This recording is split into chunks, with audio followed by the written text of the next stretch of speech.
polar. Nosotros nos llamamos el Círculo Polar para quien está en primera vez asistiéndonos. Teníamos 73 inscritos. Cada vez tenemos más número de inscritos, estamos creciendo. Llegar a 40 siempre llega a la mitad, pero es muy importante que los inscritos estén aumentando. Y eso me da mucha esperanza de que ese grupo va a llegar muy lejos. Yo suelo hacer una presentación del Círculo Polar, pero en pro del tiempo y para bien aprovechar el tiempo de la doctora Esperanza. Me encanta el nombre Esperanza para nosotros. Yo voy a decir brevemente quién somos y qué queremos hacer y para dónde queremos ir. El Círculo Polar, mucha gente nos pregunta si es un grupo de apoyo. Sí, es un grupo de apoyo para pacientes que tienen el trastorno bipolar y las familias. ¿Se escucha bien o no? Es un grupo de apoyo, sí, pero más que un grupo de apoyo, nosotros queremos ser un grupo revelador de las personas que sufren el trastorno bipolar o una depresión mayor, porque hoy ya casi nos está haciendo esa diferencia entre la depresión y el trastorno. El Círculo Polar desea, tiene la ambición de revelar a ese grupo de personas que padecen el TAP como un aporte para la sociedad.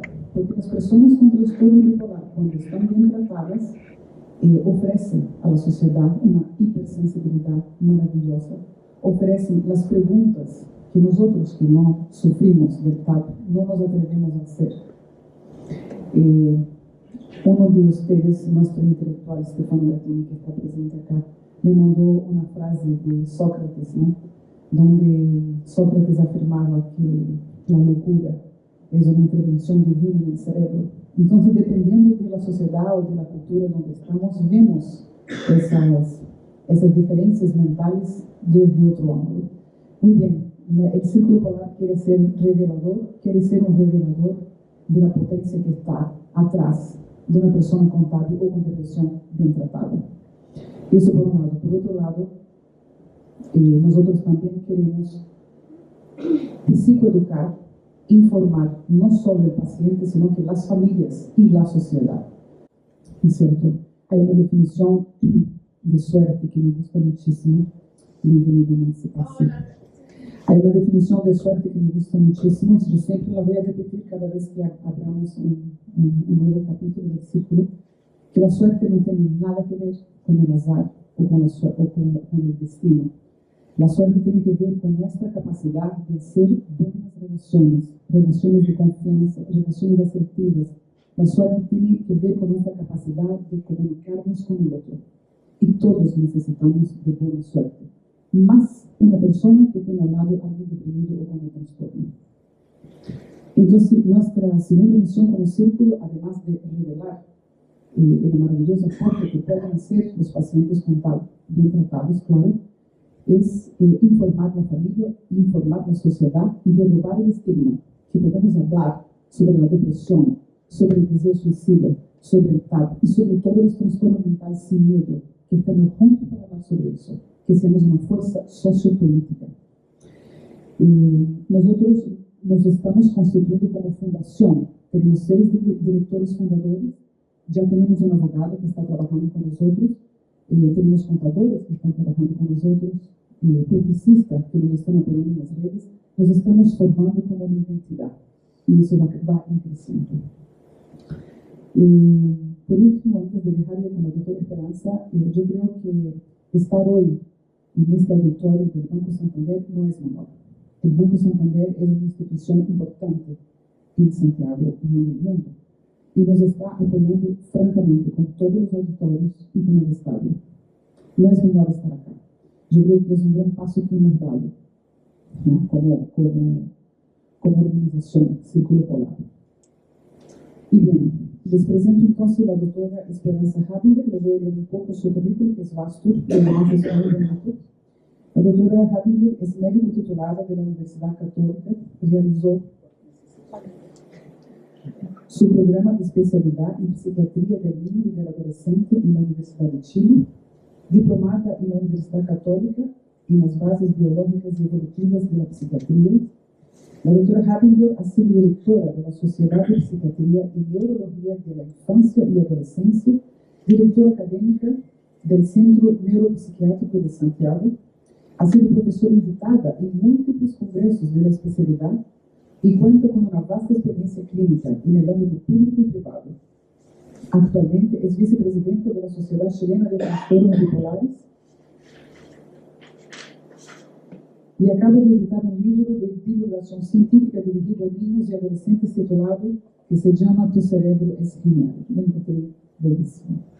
Entonces yo pido un aplauso a la doctora que nos envió.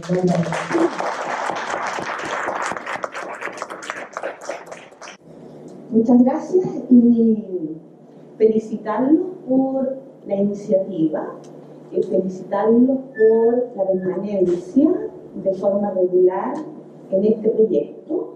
Es realmente importante. Uno ve en otros espacios, en otros lugares, en otros países, cómo los papás, los familiares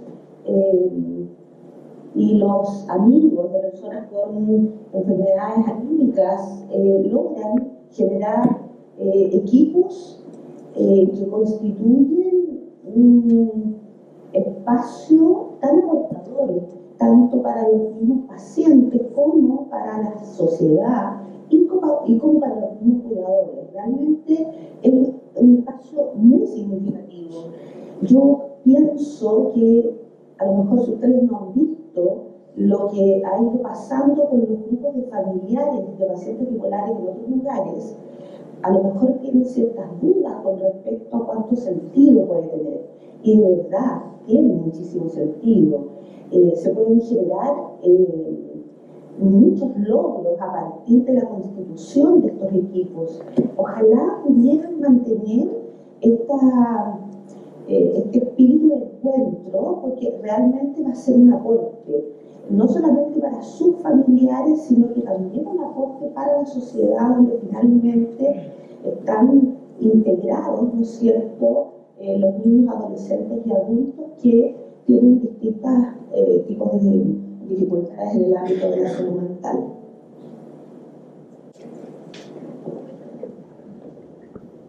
Entonces la idea, ¿no es cierto?, es que desarrollemos un poquito este tema interesante y no completamente definido.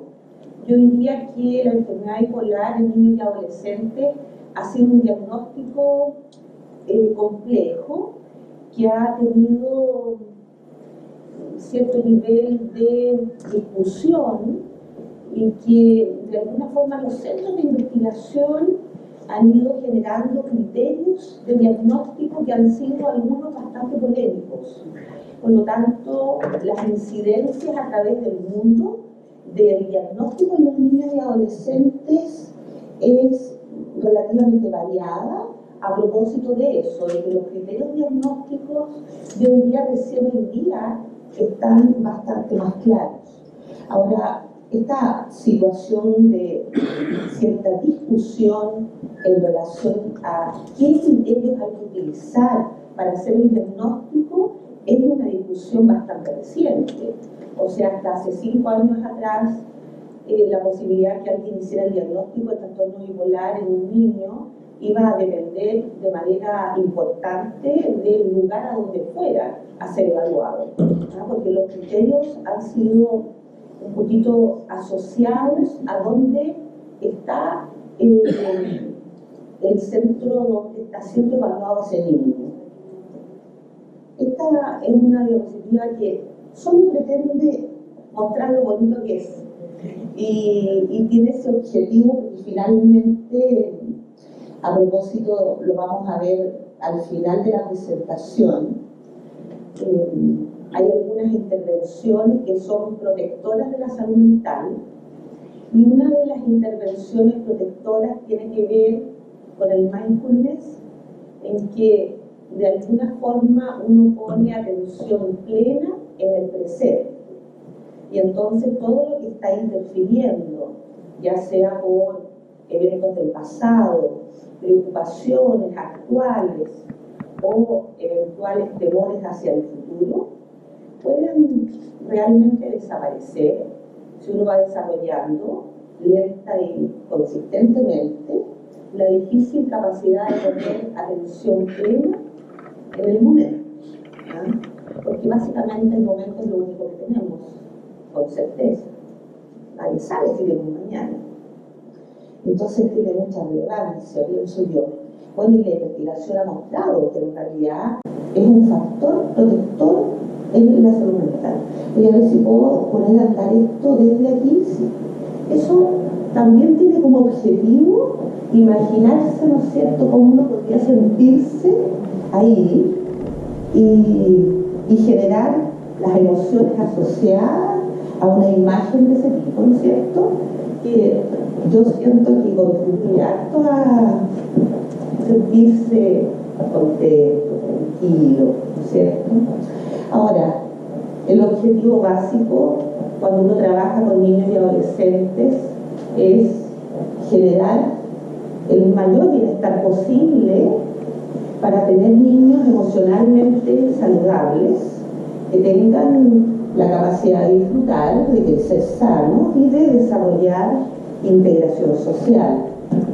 Y entonces acá tenemos, ¿cierto?, ilustrativamente, de manera muy gráfica, el bienestar de los niños, que es uno de los objetivos centrales.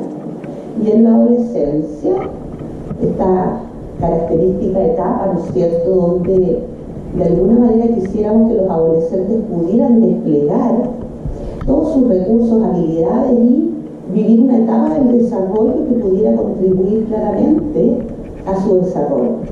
Y esos son nuestros objetivos, el bienestar de los niños y adolescentes. Y entonces hoy día vamos a tratar de dar alguna luz, y esas lucecitas están un poquito borrosas, porque al final el cerebro es completamente, hoy día, no voy a decir completamente desconocido, pero bastante desconocido, ¿ah? Es como el universo, básicamente, es como que todos tuviéramos un universo personal, que es nuestro cerebro, y de verdad que sabemos bastante poco. Y entonces pasa esto, que son unas lucecitas, pero que son un poquito, no son tan nítidas, ¿no es cierto? A veces tenemos ratitos de nitidez como en ese espacio, pero muchas veces no, porque no hemos podido todavía, y yo creo que nos falta muchísimo, como para poder realmente saber con propiedad con respecto al maravilloso funcionamiento del cerebro.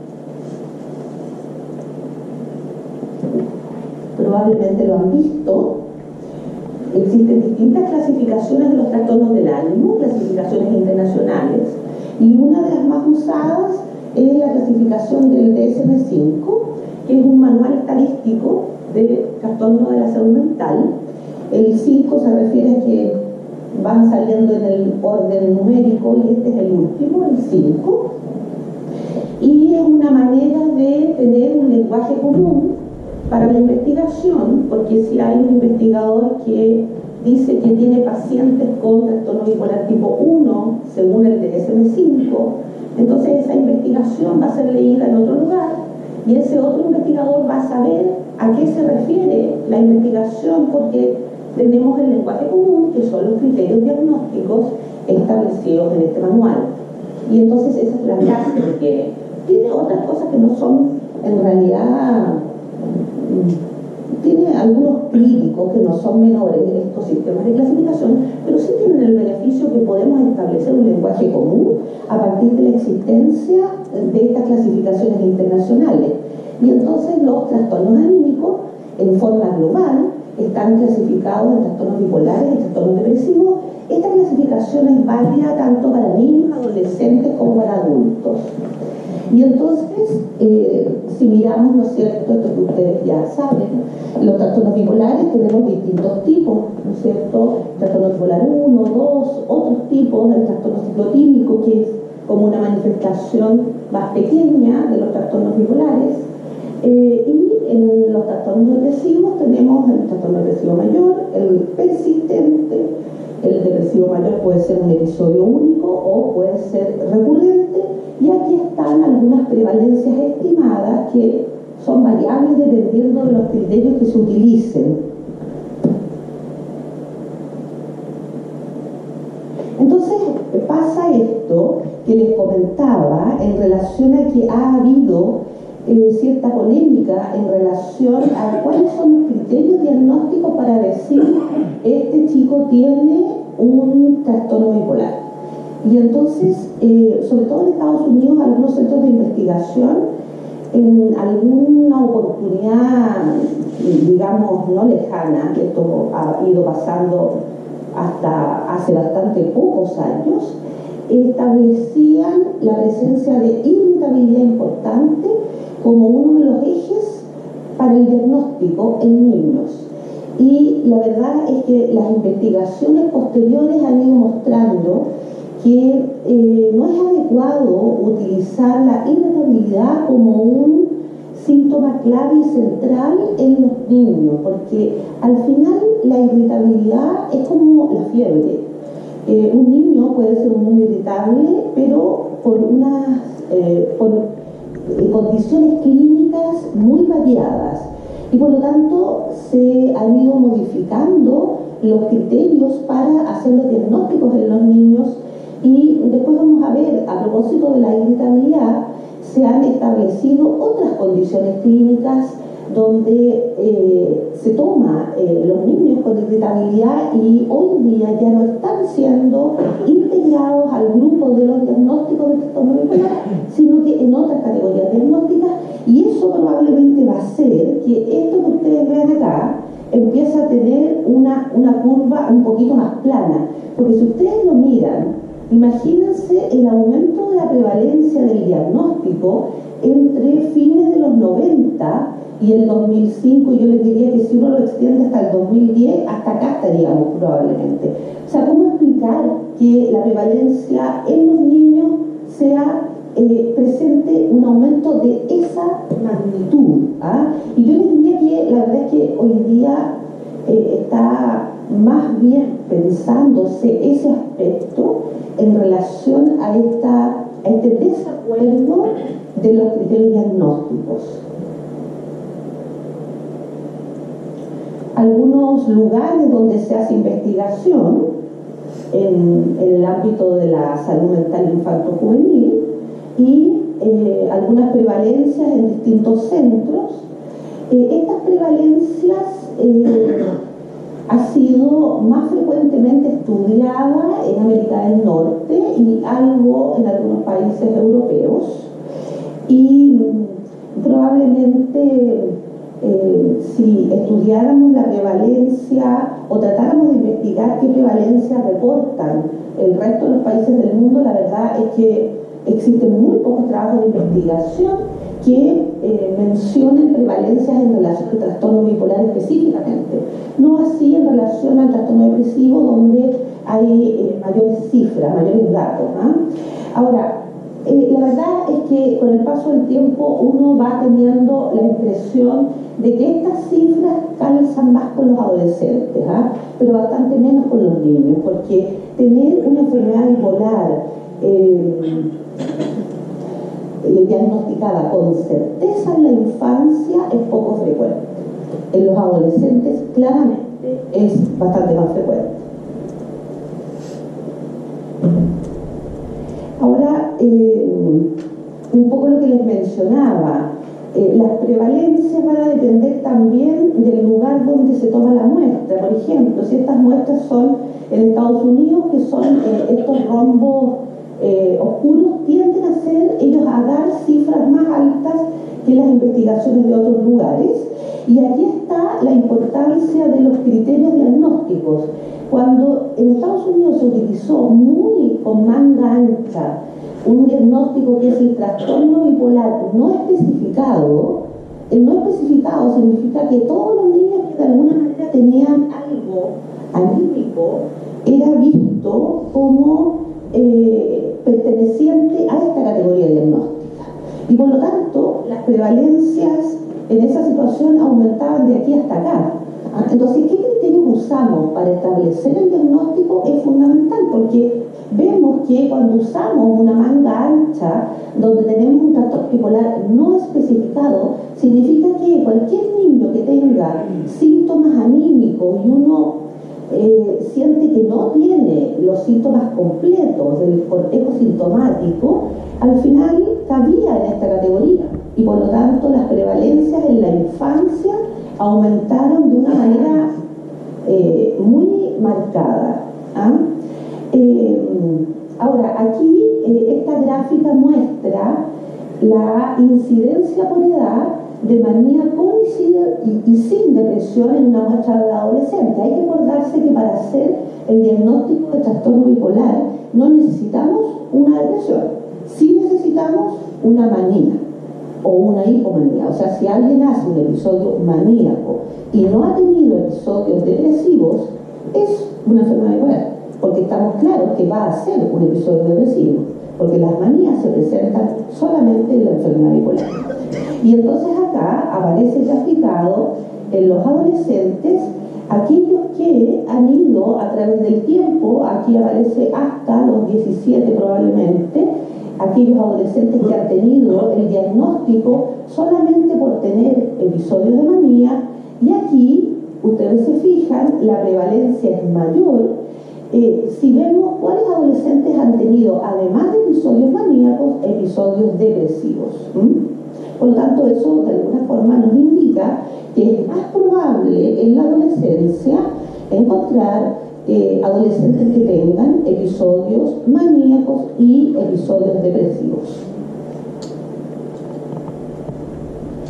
Y entonces, ¿qué va pasando con estos adolescentes? Aquí se observa en la base el diagnóstico.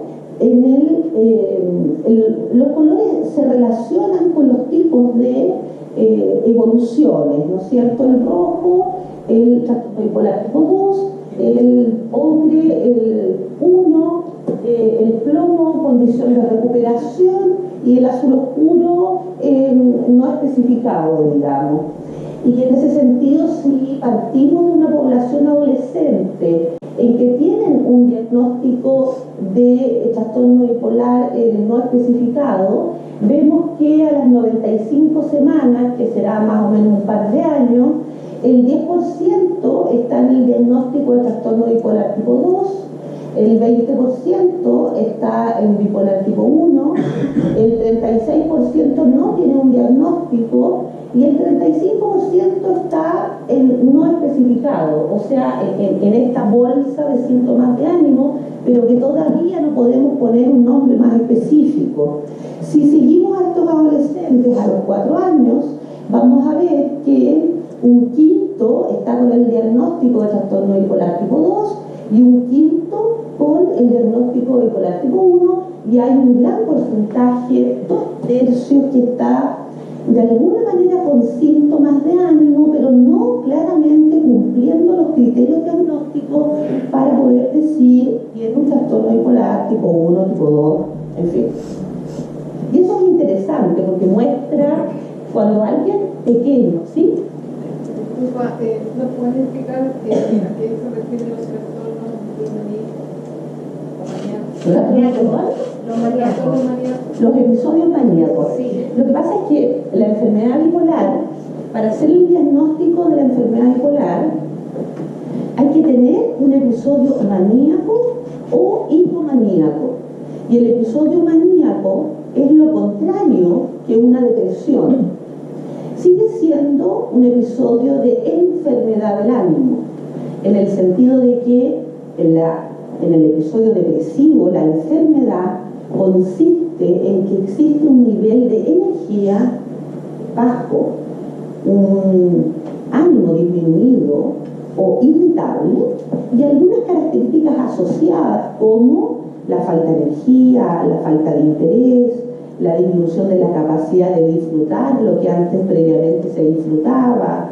Puede haber disminución o aumento del apetito, disminución o aumento del peso, disminución o aumento del sueño, sentimientos de culpa, ideas de muerte, dificultades atencionales y muchas dificultades que van a depender de la severidad del episodio depresivo para desempeñar las actividades de la vida que eran cotidianas para esa persona.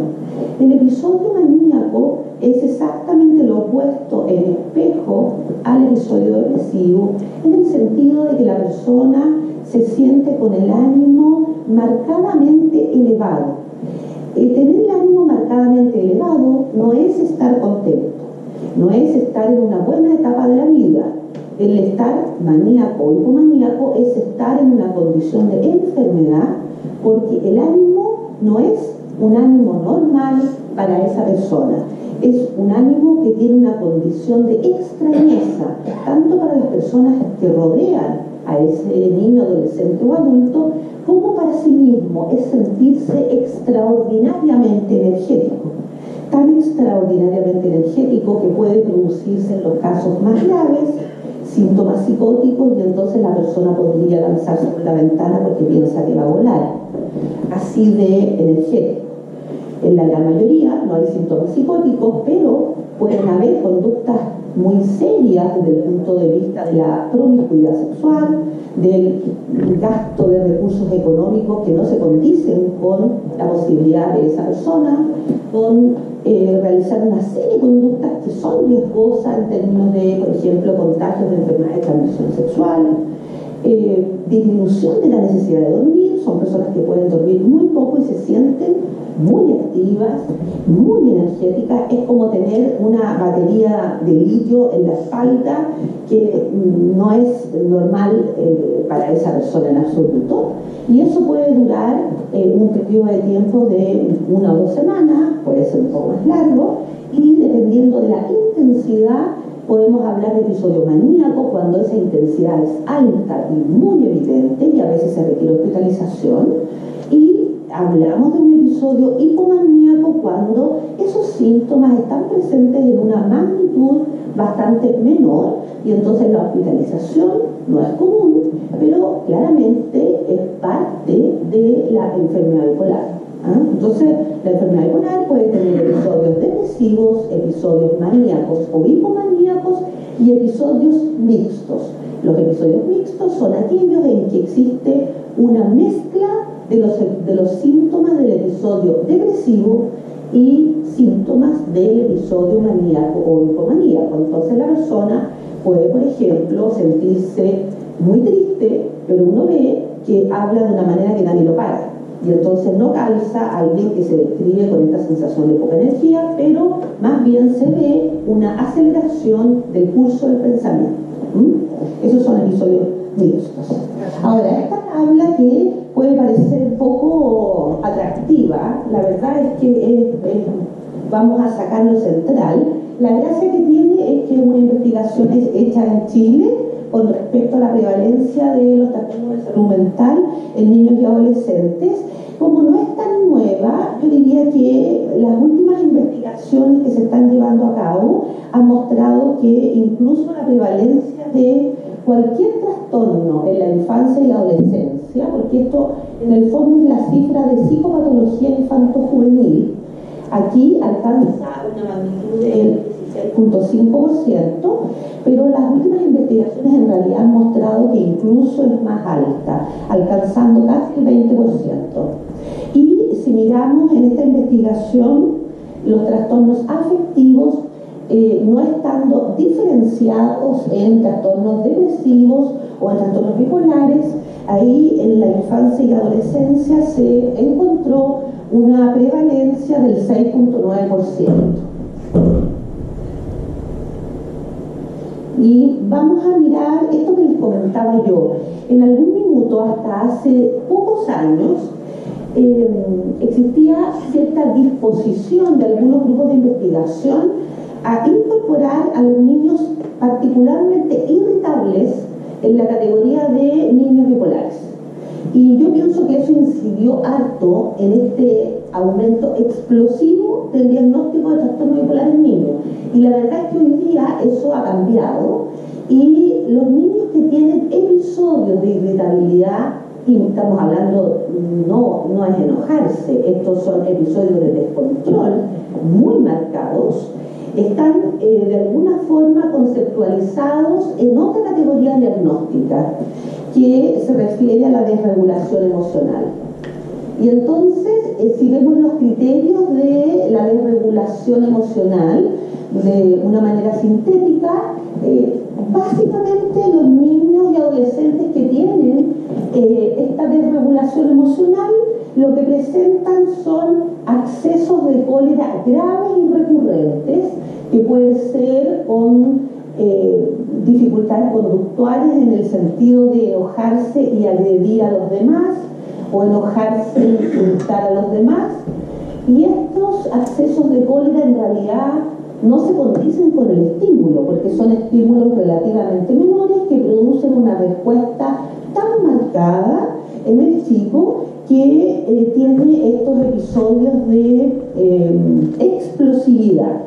Junto con esto hay entre los episodios, porque los episodios muchas veces son bastante frecuentes, pero no siempre son tan frecuentes.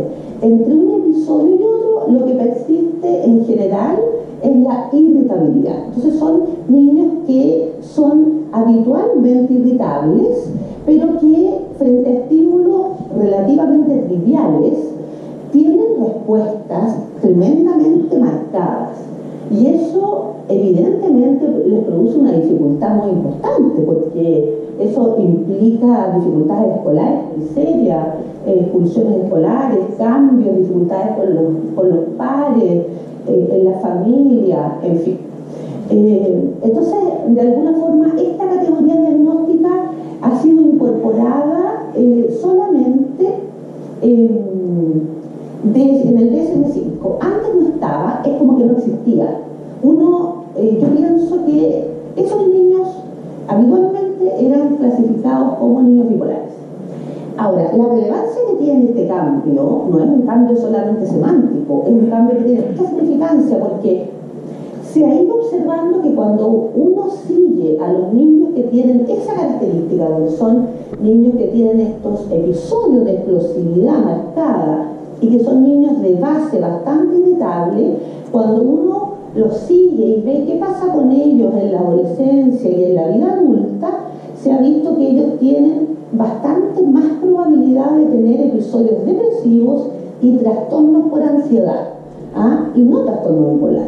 Entonces, por eso es importante, porque finalmente es un subgrupo de niños y adolescentes que van a seguir un curso diferente y por lo tanto las intervenciones que van a requerir también van a ser diferentes. Por lo tanto, tiene mucho sentido que exista una clasificación que dé cuenta de lo que va a ir sucediendo con su pronóstico. De hecho, el trastorno por desregulación emocional está clasificado en la actualidad dentro de los trastornos depresivos. Entonces, eso es una cosa nueva, porque esos episodios de explosividad previamente no estaban integrados en la clasificación de los trastornos depresivos. Y esto simboliza, ¿no es cierto?, cuando uno tiene así como esos espejos de agua que son tan pacíficos y tranquilos, y entonces basta un pequeño estímulo para que esto cambie, ¿no es cierto?, y se produce, por ejemplo, un movimiento, y entonces vamos a mirar un poquito cuáles movimientos se producen previos a la enfermedad bipolar. Probablemente ustedes mejor que nadie saben que las personas que han recibido el diagnóstico de enfermedad bipolar, a los adultos que reciben el diagnóstico, si uno les pregunta cuándo empezaron los síntomas, la gran mayoría de las personas describe síntomas en la infancia, síntomas que en algunos casos no alcanza a configurar ningún cuadro clínico tan específico, sino que son síntomas de alguna manera más aislados o menos intensos, de tal forma que podrían no ser claramente perturbadores del funcionamiento. Y entonces acá tenemos algunas investigaciones, ¿no es cierto?, que han mostrado que las personas adultas con trastorno bipolar, si uno les pregunta si tenían previamente uno o más síntomas prodrómicos, entendiendo lo prodrómico como lo que antecede el cuadro clínico diagnóstico, vemos el nivel de magnitud. O sea, es muy común que en la infancia haya algunos síntomas que anteceden al diagnóstico de enfermedad bipolar en la adolescencia o en la vida adulta.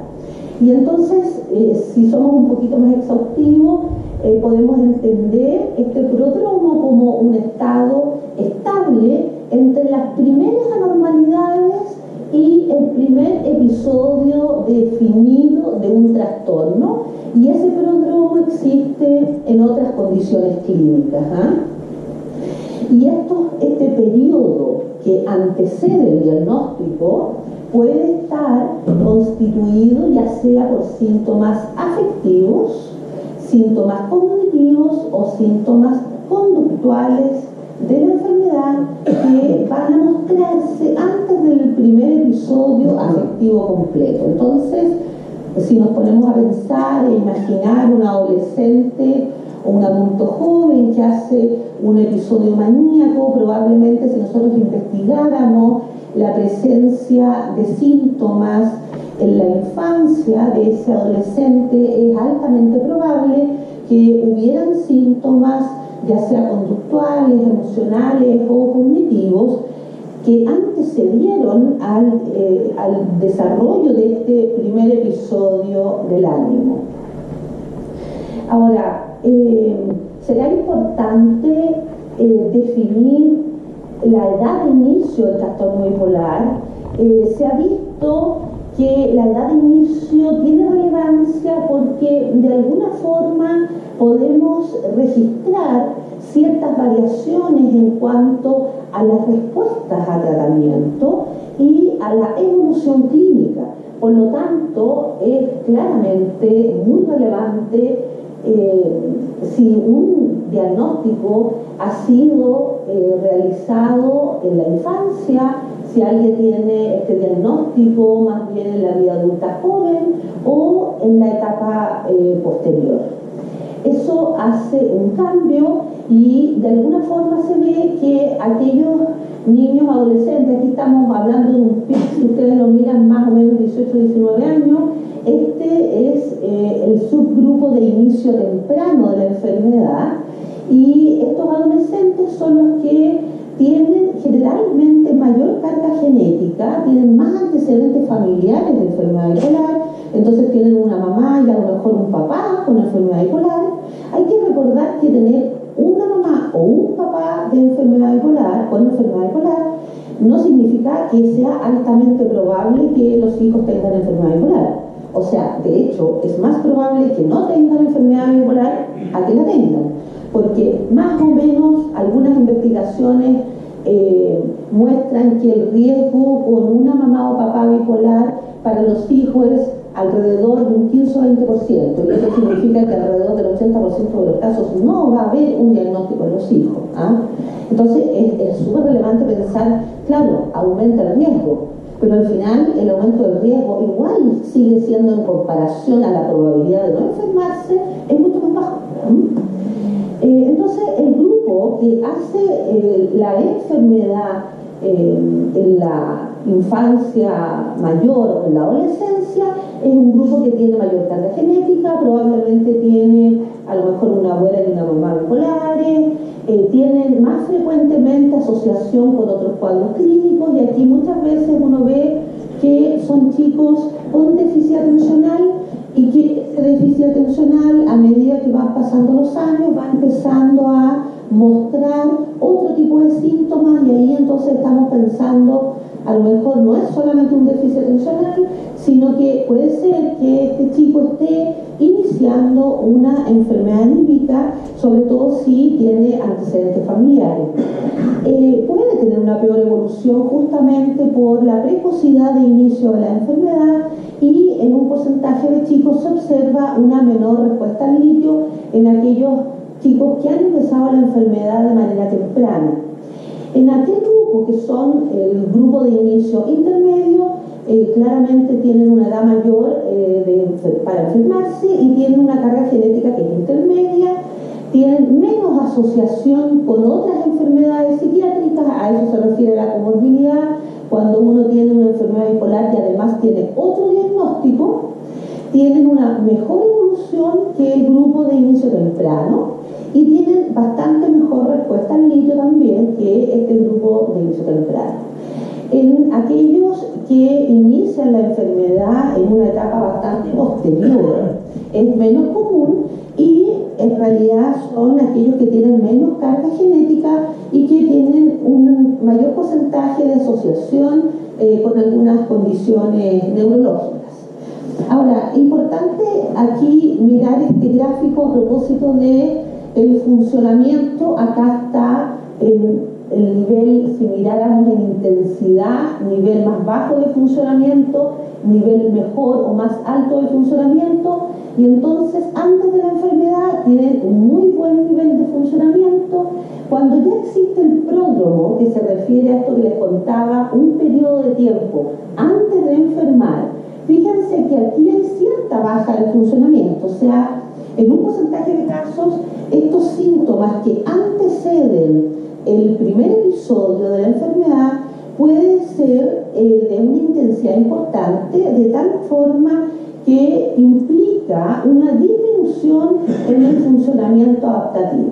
Ahora, en la progresión de la enfermedad, esto evidentemente va a depender por completo del tratamiento, de la estabilidad de las intervenciones y no solamente, evidentemente, de los tratamientos farmacológicos.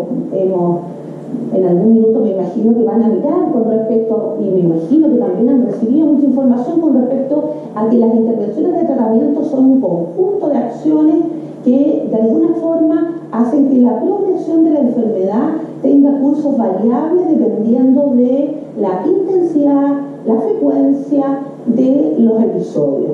Y entonces aquí tenemos periodos de estabilidad y eventuales periodos de mejoría. Ahora, esto es muy importante. Aquí estamos hablando de un pródromo, ¿no es cierto? Entonces vamos a imaginarnos que tenemos un chico que tiene, no sé, una mamá y 2 abuelos con bipolaridad, y antes de tener el primer episodio de enfermedad tiene este ánimo fluctuante. Estamos pensando no en la fluctuación anímica normal. Nadie tiene un ánimo completamente parejo, no es propio de la condición humana, ¿no es cierto? Estamos hablando de un ánimo fluctuante que llama la atención por la magnitud, la frecuencia del problema, y tenemos además en este individuo un nivel de carga genética bien importante. Eso es un supuesto, ¿no es cierto? Y aquí viene un aspecto muy, muy importante, que son los eventos vitales. Hay que acordarse que la genética, es súper importante pensar lo siguiente: hay muchas maneras de transmisión genética. Por ejemplo, si una mamá tiene los ojos café y un papá tiene los ojos verdes, la probabilidad que el hijo tenga los ojos café es mucho más alta, porque el rasgo café es un rasgo dominante y el rasgo verde es un rasgo recesivo que tiene, por decirlo así, menos fuerza.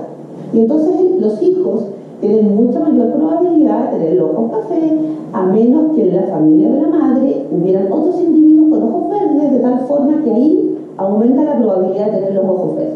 Ese tipo de transmisión genética no tiene nada que ver con la transmisión genética de los problemas de salud mental.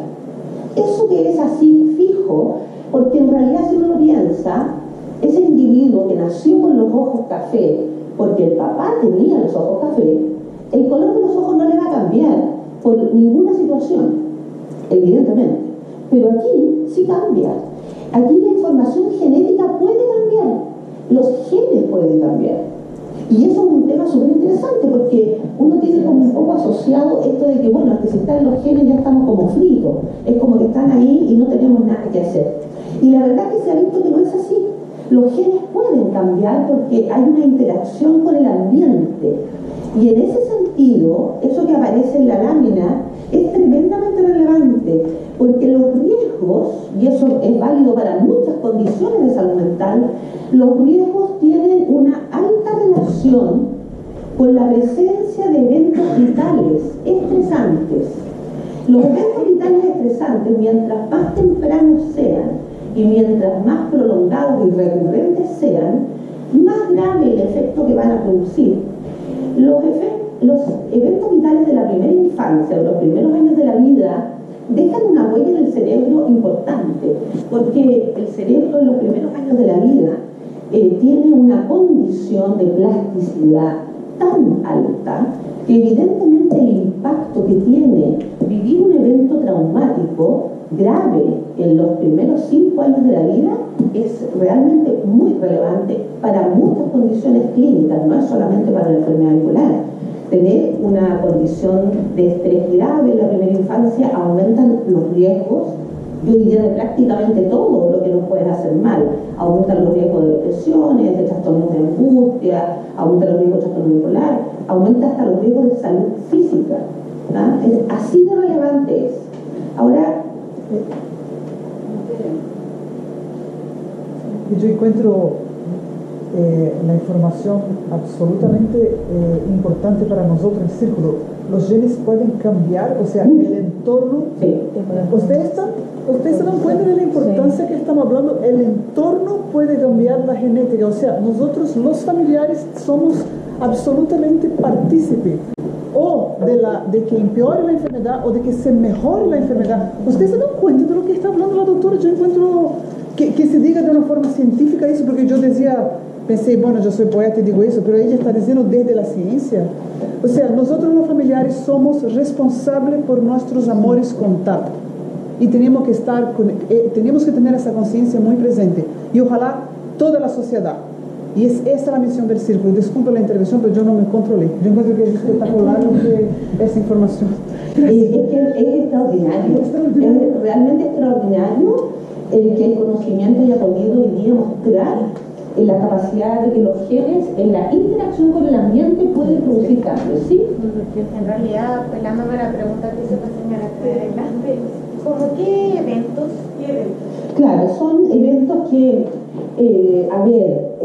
yo te diría que los eventos van a producir un impacto mayor mientras más graves sean y mientras más temprano sean. Entonces imaginemos un bebé que es separado de su principal figura de apego de una forma abrupta, por un periodo muy prolongado de tiempo. Eso es un evento traumático.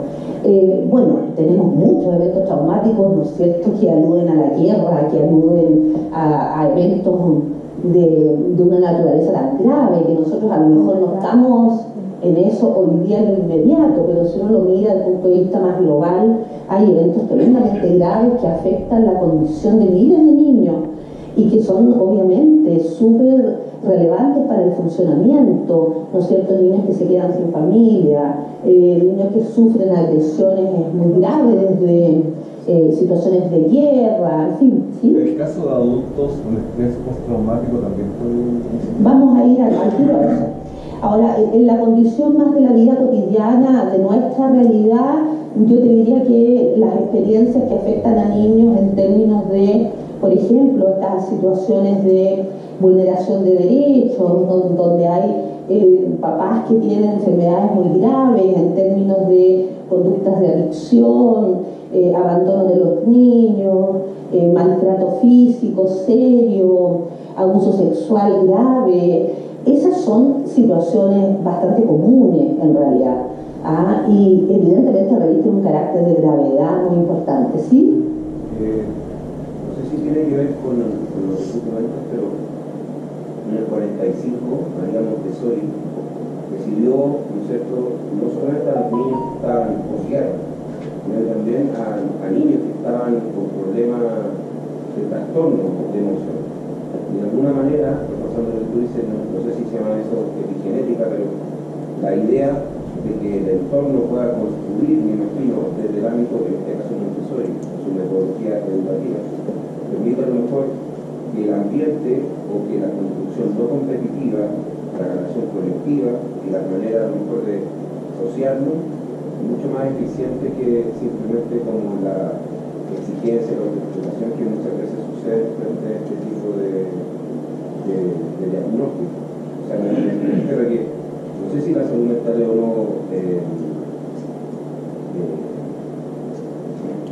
binaria. Yo creo que de alguna manera no tiene que ver con tomar la pastilla o no tomar la pastilla, sino que de alguna manera, como tú dices, construye desde el ambiente que no solo confort, pero permite a lo mejor relacionar de otra manera, siendo paciente.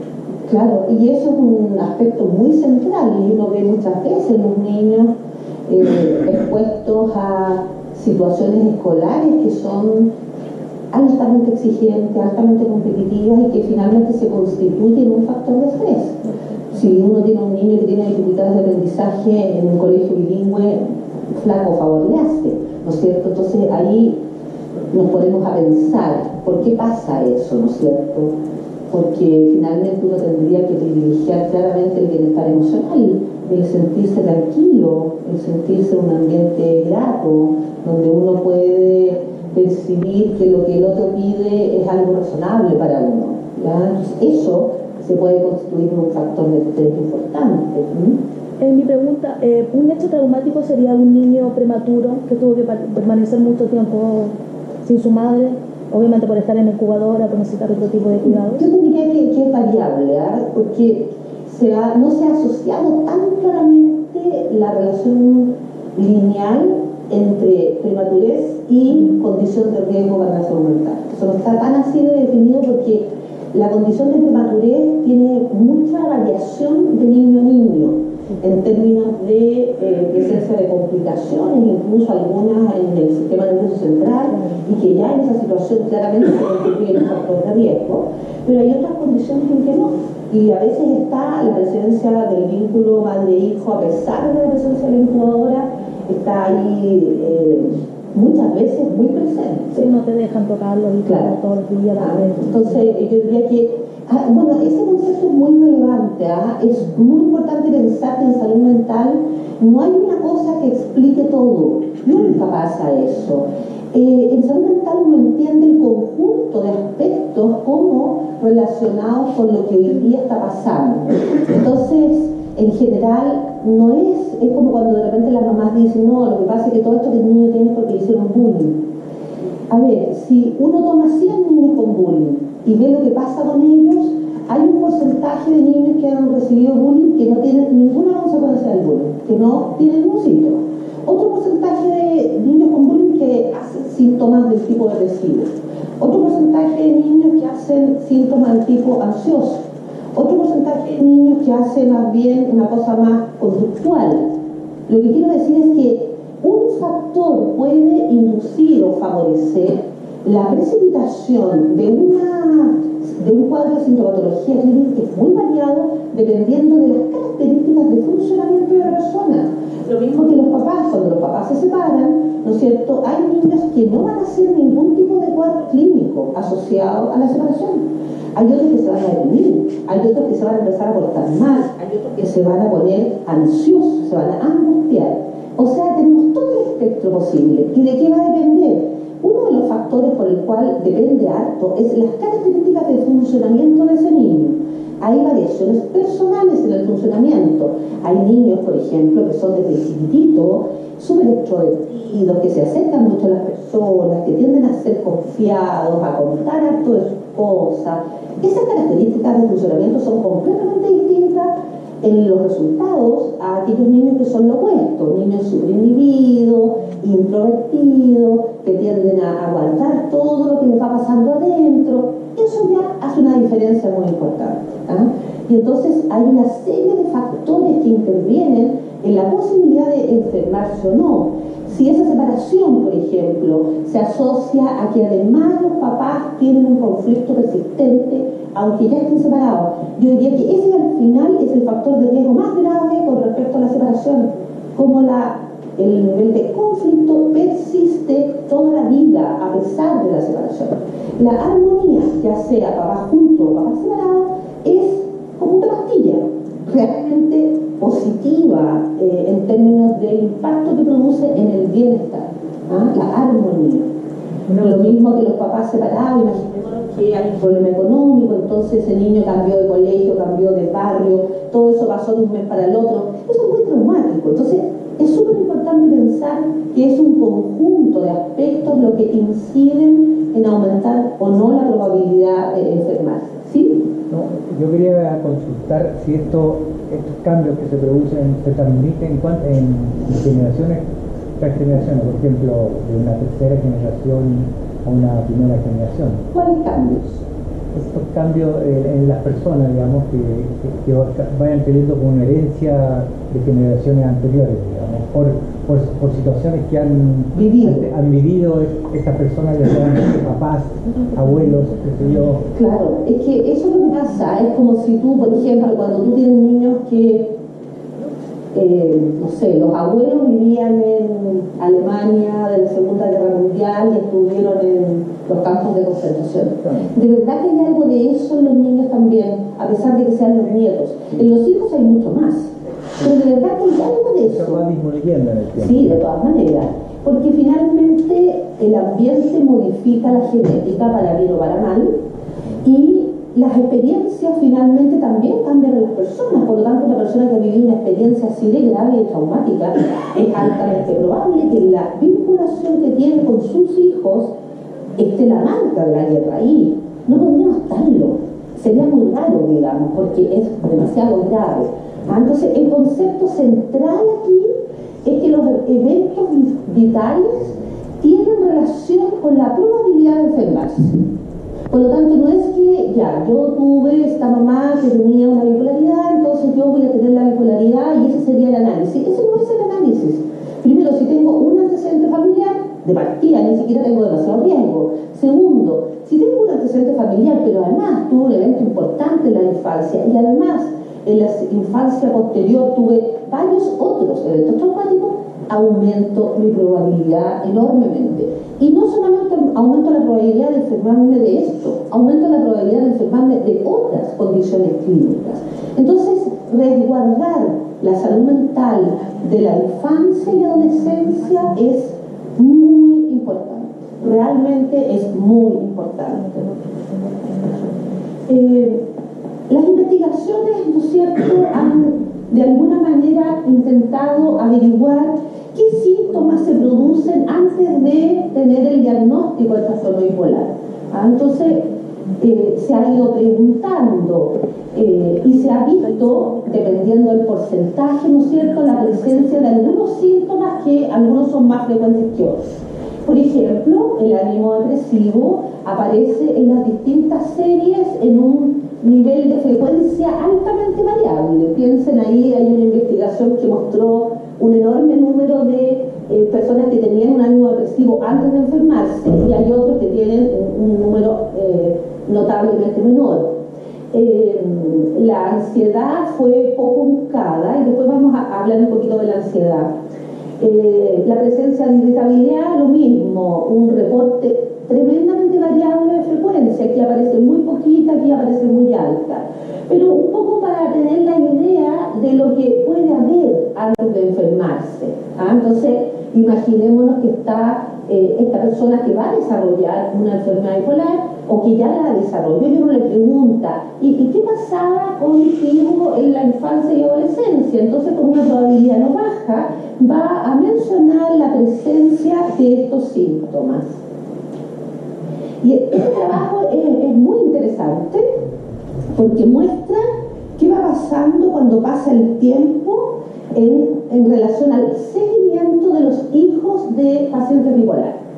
Entonces, aquí tenemos, ¿no es cierto?, un análisis de inicio.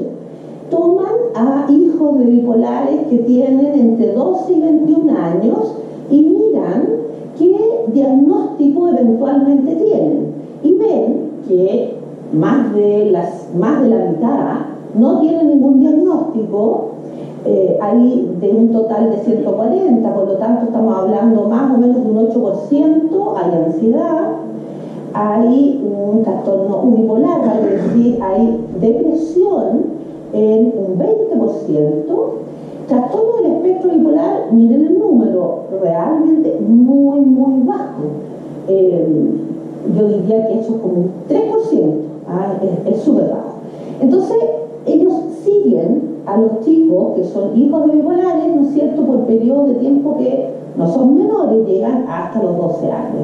Y entonces, cuando ellos miran qué pasa con los chicos a través del tiempo, en relación a, por ejemplo, los que estaban en la categoría sin diagnóstico, que era más del 50%, un porcentaje muy alto al año después se mantuvo en la condición sin diagnóstico, pero unos poquitos migraron desde no tener diagnóstico a tener una depresión. Esa fue una migración que es bastante baja. Si uno mira, de 79 migraron 5 al diagnóstico de trastorno depresivo, o sea, es más o menos el 7%. Ahora, si uno mira qué pasó con los hijos de los papás bipolares, a los 5 años habíamos partido, ¿no es cierto?, con más del 50% en una categoría sin diagnóstico, y a los 5 años vemos que el porcentaje ha disminuido, pero sigue siendo bien importante. Hay 60 que no tiene diagnóstico, y eso es, si antes era más del 50%, eso es más o menos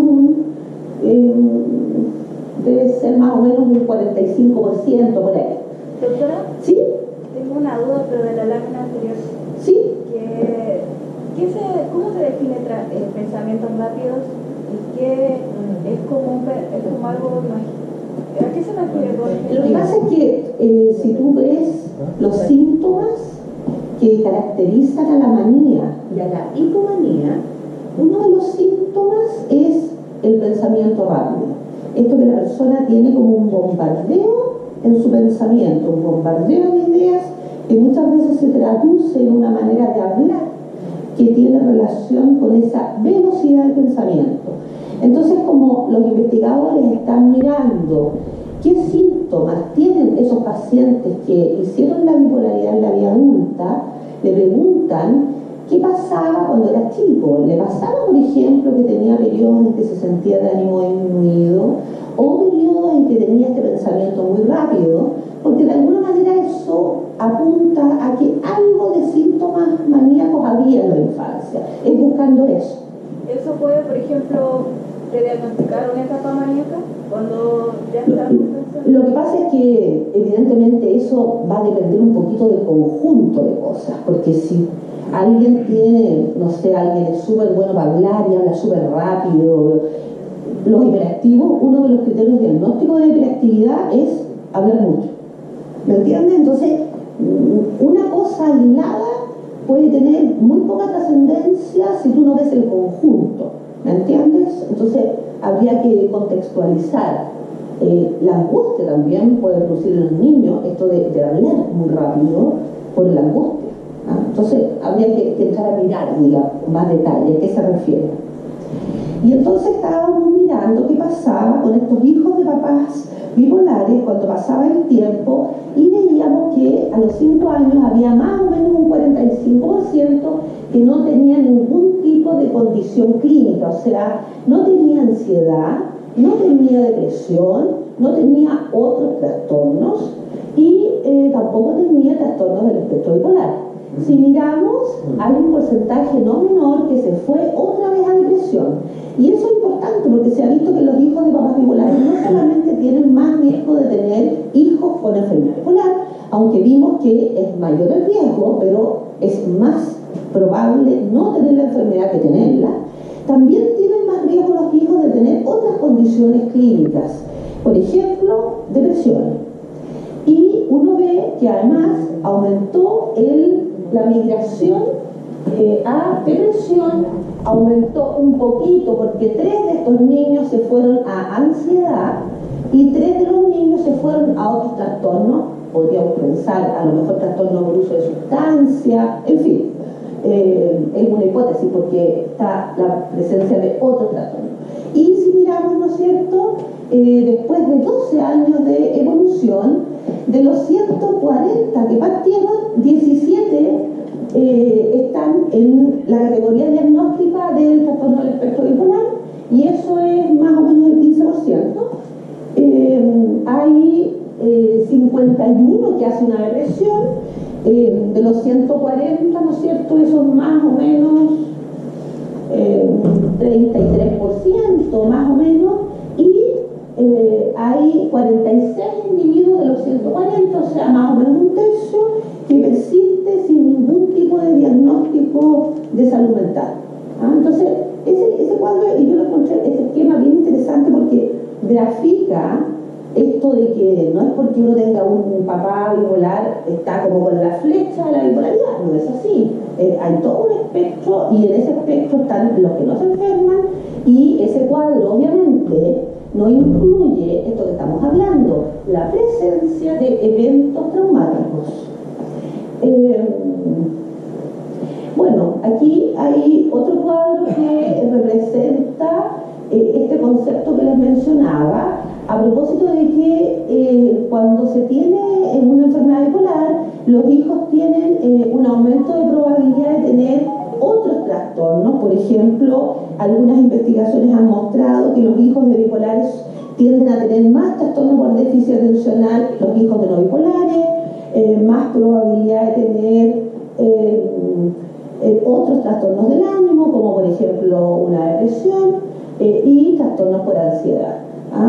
Estos otros no salieron con significancia estadística, pero es importante pensar que no es solamente dirigido a la enfermedad bipolar, sino que también a otras condiciones diferentes. Aquí está cómo va acumulándose la tasa de episodios del ánimo en los hijos de padres con trastorno bipolar versus los controles. Los controles son esta línea punteada y los hijos de padres con trastorno bipolar son esta línea continua. Entonces, si uno mira los hijos de papás bipolares, ¿qué pasa con ellos en términos de presencia de episodios depresivos? Bueno, aquí observen, va aumentando la tasa a medida que va pasando el tiempo, siendo claramente mayor en la adolescencia. Lo mismo pasa en la presencia de un episodio maníaco o hipomaníaco. Este es el gráfico que representa la tasa, cómo se va sumando en relación a la presencia de un episodio maníaco en hijos de padres bipolares. Lo que quieren graficar es que, evidentemente, a medida que pasa el tiempo, es más común que hayan más casos. Siempre teniendo presente que es más probable que no tengan el diagnóstico a que sí lo tengan. Ahora vamos a mirar un poquito los trastornos ansiosos, y eso lo vamos a mirar porque se ha visto que un prodromo frecuente de alguien que va a ser una enfermedad bipolar en la vida adulta temprana o en la vida adolescente es la presencia de un trastorno ansioso. Y entonces, ¿a qué nos referimos cuando hablamos de los trastornos ansiosos? Mostrarles que en los trastornos ansiosos, imaginémonos que hay un grupo control, y el grupo control son niños que son hijos de papás que no tienen trastorno bipolar, ni abuelos con trastorno bipolar. Por lo tanto, estos niños tienen un bajo riesgo de tener un trastorno bipolar. Veamos la prevalencia del trastorno por ansiedad, ¿no es cierto? Aquí hay un 7.8 versus los niños con alto riesgo de trastorno bipolar, porque imaginémonos que tienen una alta carga genética, es bastante más alto, es 3 veces más probable que los hijos de papás sin trastorno bipolar. Lo mismo pasa con los trastornos del sueño. Vean acá los hijos de los niños que no tienen riesgo de tener una enfermedad bipolar, comparado con los niños que sí tienen riesgo de tener una enfermedad bipolar, aumenta muchísimo la probabilidad de tener trastornos del sueño. Lo mismo pasa con el trastorno por uso de sustancia. La probabilidad es mucho más alta en los niños con riesgo de tener enfermedad bipolar versus los niños que no tienen este riesgo. Entonces ahí tenemos que estar alerta, porque la ansiedad, por ejemplo, esto que podríamos representar como la ansiedad de separación, aquellos niños que les cuesta muchísimo separarse de sus mamás o de sus papás, y por lo tanto les cuesta ir al colegio, les cuesta ir al cumpleaños, porque están siempre pegaditos.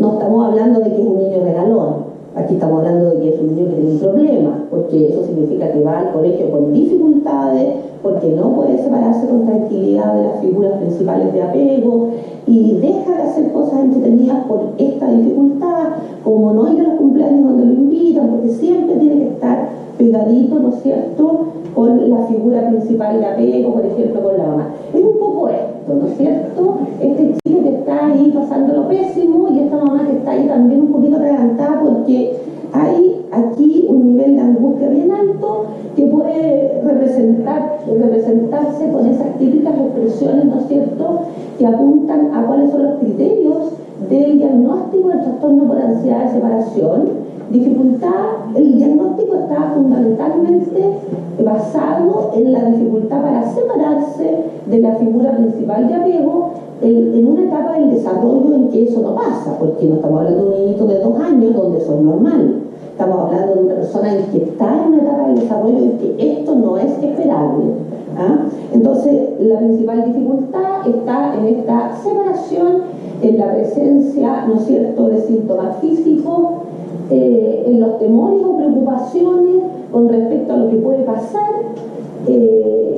Puede pasarle algo malo al mismo niño, puede pasarle algo malo a la mamá, ¿no es cierto? Esos son los síntomas que son característicos del trastorno por ansiedad de separación. Yo diría que sobre los 4 o 5 años, si pasa esto, no es normal. Y entonces tenemos también otro aspecto de este trastorno, que es un aspecto que también hay que tener en cuenta. Quizá tenga apendicitis, es tan pequeño para ir al colegio, la tía se ve muy dura, y si le están haciendo bullying, ese es el componente del otro lado, porque aquí hay un tema del vínculo, no es solamente que él tenga esta disposición a la ansiedad, también hay un adulto que de alguna manera co-construye con el niño esta relación de inseguridad, de ansiedad, donde con alta probabilidad está esta mamá que también tiene niveles de angustia muy altos, que inseguriza al chico, que en el fondo siempre igual se queda un poco preocupada si él está en el colegio, por lo que podría pasar. Entonces todos los días le pregunta a la tía si alguien fue y molestó al niño. Ese aspecto también es muy relevante. ¿Ah? Cómo se construye con el otro una ansiedad de separación. Bueno, otro cuadro de ansiedad, esto del trastorno por ansiedad generalizada, que es andar literalmente así, con las mochilas que a lo mejor son las mochilas promedio, las cargas laborales, familiares o sociales, vividas de una manera tal que produce esto que está simbolizado en esta imagen, digamos. ¿Ah? Ese es otro trastorno por ansiedad, y eso pasa que, por ejemplo, es como esto en los niños, como tener esta molestia de guata, que es un síntoma muy común, y el trastorno por ansiedad generalizada en los niños es como tener un mariposario personal. ¿Ah? Aludiendo a las mariposas, este concepto de tener mariposas en el estómago, esto que simboliza este nerviosismo. Y entonces tanto los niños como los adolescentes como los adultos pueden tener un trastorno por ansiedad generalizada, donde la angustia está permanentemente presente. Y pasa entonces que el niño siente y se ve con dificultades para relajarse, dificultades en el sueño, se ve tenso, irritable, con molestias físicas, cansancio, dificultades para concentrarse. De repente son niños muy autoexigentes, muy obsesivos, donde no pueden sacarse un 5 porque encuentran que es mala nota, o cualquier cosa que pasa la viven con una expectativa muy negativa. Si el papá toma una cerveza los domingos, entonces piensan que el papá puede ser alcohólico, o si siente alguna molestia física, sienten que pueden tener un cáncer, una enfermedad grave. ¿Ah? Son niños que muchas veces las noticias los llenan de angustia, la exigencia los llenan de angustia, porque siempre están con un nivel de exigencia muy muy alto. Entonces el funcionar establemente así, con ese nivel de angustia, conllevando esa cantidad de piedra en la espalda, es de alguna manera un factor de riesgo, tanto de depresiones como de enfermedad bipolar en aquellos que tengan antecedentes genéticos de uno o de otro. Entonces ese es el trastorno por ansiedad generalizada, que puede presentarse en los adolescentes y adultos, las fobias específicas, el trastorno de pánico, y estas son las condiciones de angustia y de ansiedad que son más comunes en el adolescente. El trastorno por ansiedad social son aquellos chicos que se angustian mucho frente al contacto social, por lo tanto no van a carretes, no van a fiestas. El trastorno de pánico, aquellos individuos que tienen crisis de pánico y que tienen además una preocupación constante por la eventual repetición de esa crisis de pánico, donde todos más o menos tenemos el concepto de estos episodios donde la persona siente que puede perder el control, que puede enloquecer o morir, se pone a transpirar, o siente que el corazón le late súper fuerte, o que siente que no tiene la posibilidad de respirar bien, o que se puede morir, ¿no es cierto? Estas crisis con ciertas características asociadas constituyen un trastorno de pánico, y el trastorno de pánico puede anteceder el debut de una enfermedad bipolar. Y entonces acá, lo que les comentaba, si uno siguiera la trayectoria, ¿qué es lo que uno ve? Ve que a lo mejor en la primera infancia no va a haber síntomas. Aquí pueden haber síntomas, pero no de la enfermedad bipolar, sino que dificultades en el sueño o enfermedades de ansiedad como las que vimos, trastorno por ansiedad de separación, trastorno de pánico, trastorno por ansiedad generalizada, trastorno por ansiedad social, dificultades en el sueño. Entonces es como de alguna manera puede anteceder a el diagnóstico estas características clínicas. Puede verse ciertos síntomas anímicos, pero que no alcanzan a configurar los criterios que se exigen para hacer el diagnóstico de estos episodios. Pero esto es un curso no raro, en que si uno le pregunta a alguien que está con el diagnóstico de enfermedad bipolar, ¿qué recuerda con respecto a síntomas de su infancia y adolescencia?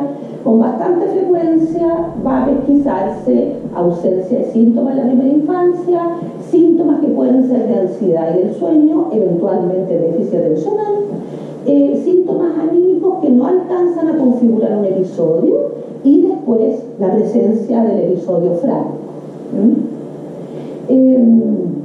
Y entonces, si uno ve qué posibilidades, cómo cambia la posibilidad de tener un trastorno del ánimo con ansiedad o sin ansiedad, si uno tiene un trastorno por ansiedad, la probabilidad de tener un trastorno anímico, miren, mucho más alta que esta. Esta es la diferencia de probabilidad. O sea, si una persona tiene un antecedente familiar de trastorno bipolar, pero no tiene un trastorno ansioso, esta es la probabilidad de tener una enfermedad bipolar. En cambio, si la persona tiene antecedentes familiares de enfermedad bipolar, pero tiene un trastorno ansioso, esta es la probabilidad. Claramente es un factor que aumenta el riesgo de tener enfermedad bipolar. Bueno, esto es interesante porque también hay una relación con los ritmos biológicos. Por ejemplo, a propósito del sueño que veíamos antes, hay como síntoma previo a la enfermedad muchas veces algunas características de funcionamiento que hablan de estas dificultades en los ritmos biológicos. Y tenemos, por ejemplo, insomnio o hipersomnia episódica, sensibilidad a los cambios de los ritmos circadianos. Por ejemplo, si la persona tuvo que hacer un cambio porque se cambió de país o hizo un viaje, lo que sea, se ve que hay una respuesta que es bastante más compleja que en el promedio de las personas. Muchas veces tienen como características dificultades con el manejo de algunas características del sueño, dificultades en la conciliación. Entonces, es mostrar que también esto es como una señal de que eventualmente puede aumentar el riesgo de enfermarse. Ahora, esto mejor no lo voy a mostrar porque es más complejo, y habla de los pacientes con manía psicótica. Interesante ver cómo, si miramos la raya celeste continua, corresponde a alguna característica muy importante del tipo de pensamiento que se puede evaluar en cualquier situación, y se evalúa, miren ustedes qué va pasando con esta característica del pensamiento inductivo a medida que pasa el tiempo con las personas que tienen una esquizofrenia o un trastorno esquizoafectivo. Miren cómo va disminuyendo esta capacidad. Miren cómo va mejorando esta capacidad en las personas con trastorno bipolar. En términos de tener ciertas habilidades del pensamiento que son características de esa condición y que están de alguna manera observando una mejoría progresiva. Ahora, en relación a lo que va pasando en el funcionamiento cognitivo, cognitivo, vean ustedes lo que va pasando con el funcionamiento cognitivo en las personas que tienen el diagnóstico de enfermedad esquizofrénica, en las personas que son controles y en las personas que tienen una enfermedad bipolar. Esta curva va a tener directa relación con esto, y estos son eventos traumáticos y eventos de desestabilización. Por lo tanto, la evolución va a depender en gran medida de la estabilidad del tratamiento y de la presencia de un estilo de vida que promueve la estabilidad. Ahora, hay distintos modelos que han desarrollado este concepto de lo que va mostrándose antes de enfermarse. Aquí esta es la etapa donde ya se hace el diagnóstico. En esta clasificación es el estadio 2, donde en los trastornos psicóticos ya hay un diagnóstico de, por ejemplo, una esquizofrenia. En los cuadros más ansiosos, a esta altura, se hace el diagnóstico ya sea de un trastorno depresivo, un trastorno por ansiedad, y acá se puede hacer el diagnóstico de trastorno bipolar. Pero vean toda la historia que hay antes. Aquí es cuando se hace el diagnóstico, pero todo esto estaba antes.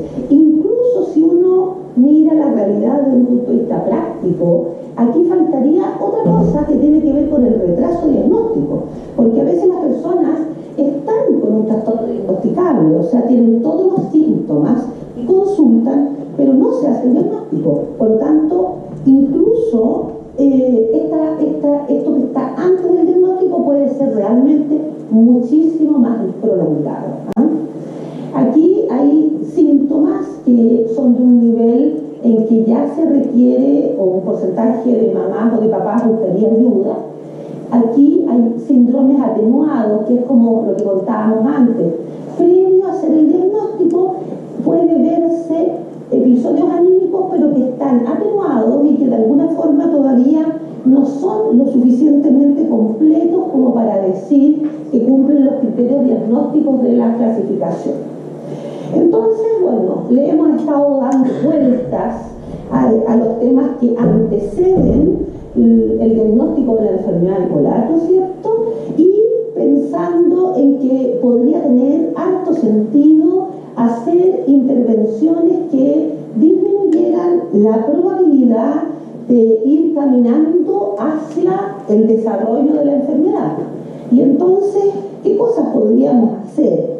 Podríamos, y esto es válido para muchas condiciones y para las no condiciones también, porque regular los ritmos circadianos, pensando en que la importancia que tiene que los niños duerman y que los adolescentes duerman, y duerman en la noche, porque cuando la gente dice, no sé, yo si yo duermo como 9 horas, duermo desde las 4 de la mañana hasta las 10 de la mañana. Para el cerebro no es lo mismo dormir 8 o 9 horas en la mañana que dormir en la noche, porque hay una relación entre el funcionamiento del organismo y del cerebro con los ritmos de la naturaleza. Hay una relación con la presencia del día y de la noche. Hay una sintonía con eso. Por lo tanto, es muy importante pensando en las redes sociales. Hoy día, la principal causa del trastorno del sueño en la adolescencia son las redes sociales. Porque los adolescentes, incluso los niños más grandes, porque en realidad cada vez más tempranamente se está accediendo a los teléfonos cuando las instituciones relacionadas con el ámbito de la salud mental, instituciones internacionales, no favorecen el entregar un celular a alguien menor de 13 años. Y la verdad es que hoy día uno ve una ocupación del tiempo libre impresionante con la red. De verdad que es muy preocupante, porque uno deja de estimular su cerebro. Y en la infancia y adolescencia el cerebro es donde realmente se puede estimular de una manera que nunca después va a ser así de receptivo el cerebro. Por supuesto que en la vida adulta sí es receptivo, el cerebro es plástico, en la vida adulta también, pero el nivel de plasticidad que tiene en la infancia nunca más se va a producir, porque es gigantesco. Entonces es muy importante regular los ritmos circadianos, establecer horarios para acostarse, que los niños y adolescentes va a depender obviamente de la edad, la cantidad de horas de sueño que tienen que tener, pero en la adolescencia es entre 8 y 10 horas y no menos que eso. La actividad física es impresionante el impacto que tiene. Hoy día está completamente demostrado que si uno toma, por ejemplo, un grupo de personas que tiene un episodio depresivo leve y las compara con otras personas que también tienen un episodio depresivo leve, pero estas primeras hacen actividad física regular 3 veces por semana, 45 minutos por vez, si esa indicación empieza cuando tienen el episodio depresivo, el hecho de hacer esa actividad física tiene el mismo efecto que darle un antidepresivo, que es el que le dimos a este otro grupo. O sea, el ejercicio físico es como un remedio, por decirlo así. Aumenta la expectativa de vida de las personas. Y la verdad es que hoy día se ha medido cuál es el nivel de riesgo que las personas sienten que tienen por el consumo en los hijos. La percepción de riesgo ha disminuido de una manera impresionante. Y eso es una situación súper seria, porque ni los papás hoy día sienten que consumir marihuana en la adolescencia sea preocupante. Y menos los adolescentes, evidentemente. Entonces, de verdad que tenemos un problema serio. El consumo de marihuana ha aumentado en la vida adulta joven, entre los 20 y los 25, del orden del más del 200%. Y eso es una condición seria, porque de verdad que hay mucha gente que trivializa el consumo, pero yo pienso que las opiniones tienen que tener un fundamento, porque para eso existen los métodos científicos y los grupos que hacen investigación. O sea, yo pienso que eso tiene validez, y si uno va a usar un antibiótico porque hay una otitis, uno lo usa porque uno sabe que hubo un grupo que estudió y que demostró que eso era mejor que no usar el antibiótico. Y entonces el pensamiento científico finalmente es válido para muchas situaciones que tienen que ver con la ciencia, y claramente en los adolescentes es tremendamente adverso el consumo de marihuana, y en las condiciones clínicas, no solamente en los adolescentes, tiende a aumentar y a desfavorecer una buena evolución clínica de las personas que tienen condiciones de depresión, condiciones de enfermedad bipolar y de ansiedad. Yo he tenido muchos pacientes adolescentes que han debutado con el trastorno de pánico por un primer consumo de marihuana, y de verdad se gatilla una enfermedad que hay una predisposición.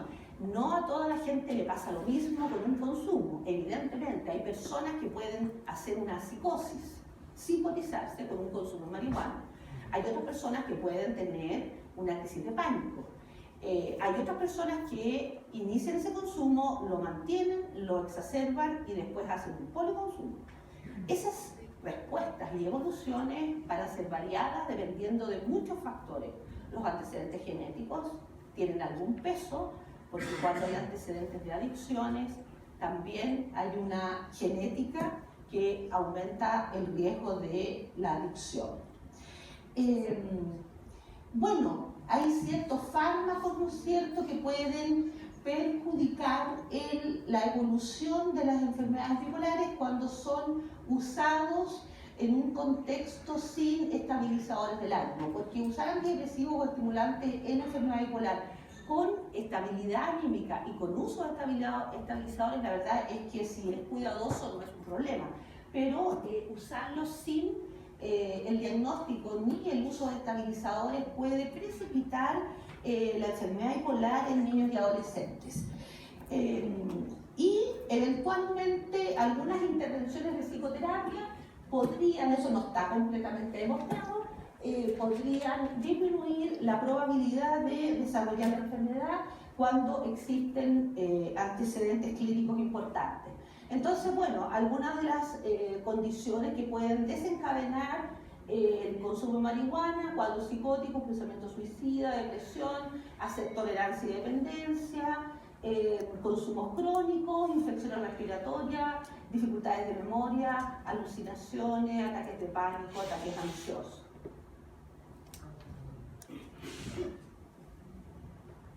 Efectos a corto plazo, porque eventualmente es importante hacer énfasis en lo que podemos cambiar. ¿Qué podemos cambiar? Podemos cambiar en los hijos o en los niños y adolescentes, de alguna forma que están a cargo de uno, podemos cambiar cosas. Podemos, por ejemplo, saber lo importante que es que duerman en la noche. Podemos estimular que tengan una actividad deportiva estable, lo que también es un factor protector de consumo de sustancias. Podemos favorecer la alimentación saludable, podemos favorecer el evitar discordias parentales frente a los hijos. Eso es un factor muy central. De verdad que la armonía de los papás, vivan juntos o no, es un factor de mucho peso en la salud mental de los niños y adolescentes. Podemos ponerlo en un sistema escolar que no lo estrese, porque si a un niño le cuesta leer en español, uno lo va a poner en un colegio bilingüe. Entonces uno tiene que pensar en lo que en realidad es mejor para él, ¿te fijas? Porque si está sintiéndose establemente tranquilo y bien, porque tiene un ambiente familiar armónico, porque va a un colegio en que siente que las cosas están bien, normales, y uno le pone los límites y las reglas que corresponden en términos de los horarios, las exigencias y todo, escucha, uno está estableciendo una manera en que está protegiéndolo. Entonces pudiéramos hacer una especie de resumen y ya sabemos que cuando le preguntamos a los adultos si tenían síntomas antes de empezar la enfermedad, el enorme porcentaje, más del 2/3, van a decir sí, antes de enfermarme yo tenía ciertas manifestaciones clínicas, ciertos síntomas, pero que no alcanzaba a configurar en muchos casos algún diagnóstico formal. Puede frecuentemente haber una historia previo al diagnóstico de inestabilidad del ánimo y a veces, como les decía, de estos trastornos por ansiedad. Pueden haber alteraciones neurobiológicas, entonces las personas dicen, sí, a mí me pasaba cuando chico, que me costaba tanto dormir, y entonces son estas manifestaciones previas al inicio de la enfermedad.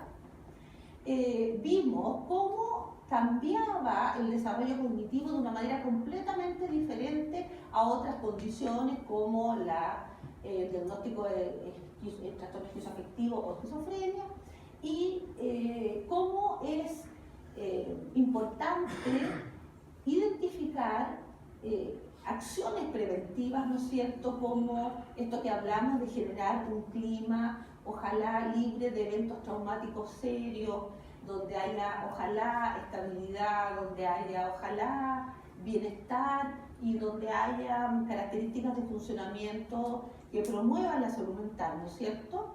Y una consulta oportuna, ¿no es cierto? Y evitando exponerse a intervenciones potencialmente perjudiciales como lo que veíamos en relación al uso de algunos medicamentos cuando hay un factor de riesgo importante para desarrollar enfermedad bipolar. Eso obviamente habría que tratar de evitar.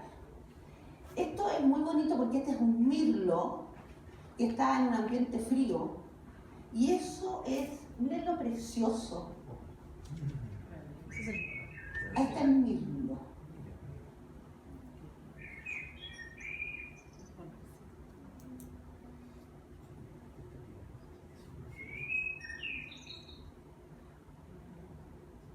Porque finalmente siempre está disponible ese mirlo, ¿no es cierto? Es cosa que uno lo busque, que uno lo mire y que uno ponga atención también, porque la exposición a la naturaleza y a los bosques es un factor de protección para la salud mental.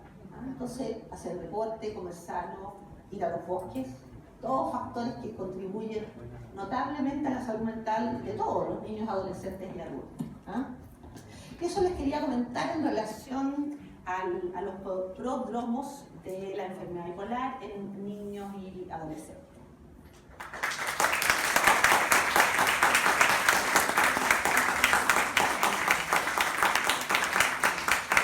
¿Alguna pregunta adicional? ¿Sí? Una consulta con respecto a las sustancias estimulantes debido a la vez que ahora las bebidas energéticas, que los adolescentes sobre todo las ven hasta en el metro, ¿tiene también algún impacto real en este tema, digamos, la salud mental, que se puede tener ciertos cambios fisiológicos, digamos, de tomar mucha vida? O sea, otra vez estamos en el concepto concepto de que también va a depender mucho del conjunto, porque si es un chico que está permanentemente haciendo consumo de esta vía energética y además toma café y además no hace actividad física, ¿me entiendes? Vamos sumando. Si alguien en general tiene una vida, no sé, es deportista, come bien, duerme bien y todo más o menos funciona y de repente se toma la vía energética, tampoco va a pasar nada, ¿te fijas? Es como más el conjunto, ¿te fijas? Como tratar de favorecer un día a día que promueva la salud mental y no promueva la enfermedad, ¿sí? Y en cuanto a la alimentación, ¿hay algunos alimentos que pueden darle más importancia, algunos que dejar? Porque a veces yo me he dado cuenta en menos que tienen mucha relación con la energía. A veces me siento súper cansada porque estoy comiendo muchas cosas. Lo que se ha visto hoy día, lo que está más validado desde el punto de vista del impacto que produce en la salud mental es el consumo de productos altamente procesados. Esos productos habría que evitarlos y eso en lo concreto implica tratar de favorecer el consumo de frutas, verduras, carnes blancas, legumbres, lácteos descremados. Eso en general es lo más recomendable. Hay un par de personas antes, ¿sí? Al principio había comentado el nombre de su libro. ¿Cuál es el nombre? Tu cerebro es genial. Dentro de las presentaciones hablaban del proceso cognitivo y ciertas capacidades prácticas que tiene el cerebro y que justamente para quienes tenemos el TAP. Es interesante de qué manera a lo mejor se asocian ciertas cosas. Yo sé que a lo mejor no las puso, pero ¿tiene algún comentario o alguna desde su desarrollo de experiencia que tenga esa dimensión de brillantez o esa cosa como la apertura? Y muchas veces, mejor, claro, ya que la cosa está súper estandarizada. Mi opinión desde afuera de esta especie de plasticidad especial, tiende a ir en contra de alguna estructura o a veces con un punto de vista otro. Sin embargo, a lo mejor, como usted dice en el libro, que me parece interesante, a lo mejor sí es genial. O sea, no porque lo diga uno, sino que porque de alguna manera se demuestra en el tiempo. ¿Tiene algún ejemplo? Es que es increíble, por ejemplo, si tú tomas un grupo de personas que empiezan a aprender habilidades de malabares, que nunca antes habían aprendido, adultos, estamos hablando, esto en niños es incluso muchísimo más marcado. Y entonces a esas personas les haces una evaluación con una resonancia magnética funcional, donde tú ves cómo es el funcionamiento de los distintos sectores cerebrales. Y entonces después de unos 3 meses en que la persona ha ido desarrollando las habilidades que el entrenamiento en este malabar ha logrado, tú le vuelves a repetir estos exámenes y tú ves cómo los centros cerebrales relacionados con la coordinación, con la motricidad fina, están funcionando de una manera completamente distinta a cómo funcionaban antes. Entonces esa relación que hay entre el cerebro y el ambiente, entre cómo cambia el cerebro, es como que uno está esculpiendo su cerebro. Si tú eliges aprender cosas nuevas, exponerte a situaciones que no conoces, perseverar frente a otras áreas del mundo de la vida, tú estás eligiendo esculpir a tu cerebro de una forma súper variada, dinámica, que uno puede incluso imaginar. Y si al contrario una persona desarrolla un estilo de vida donde está establemente realizando las mismas actividades todo el tiempo, y entonces va al trabajo, que es un tipo de trabajo que no genera desafíos, sino que algunos trabajos son bastante mecánicos, ¿no es cierto? Entonces imaginemos una persona con un trabajo más bien mecánico y después se va a su casa y después ve televisión y se acuesta. O sea, ¿qué esculpimos en ese cerebro? Tenemos un cerebro completamente diferente. Entonces, ese concepto de que nosotros esculpimos nuestro propio cerebro es un concepto que yo lo encuentro impresionante. Es como nosotros mismos haciendo nuestro cerebro, ¿sí? Una consulta, ¿cómo se puede aplicar esto para el adulto mayor, en el caso que tenga Alzheimer, alguna amenaza así?